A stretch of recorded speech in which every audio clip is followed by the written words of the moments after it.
हो केहू के ईमान रही नाही वकरा बास में आसोर हो सिंगार सजल आसोर है बरस में। ये गाना इसके ऊपर ज्यादा फिट करता है ना हो केहू के ईमान रही नाही वकरा बास में आसोर हो सिंगार सजल आसोर है बरस में।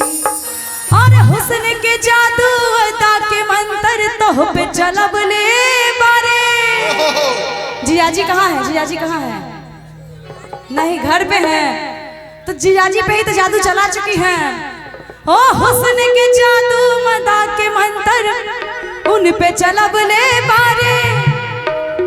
भगवान बड़ी फुर्सत से तोहरा के बनौले बारे। और हो हमरे खातिर तोहरा के दुनिया में भेजब ले बारे।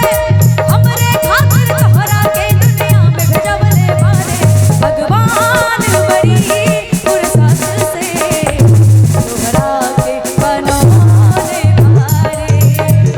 भगवान बड़ी फुर्सत से तोहरा के बनौले बारे। हमरे खातिर तोहरा के दुनिया में भेजब ले बारे। हमरे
क्या बात है, एक बार जोरदार ताली बजा देंगे इन चारों के लिए।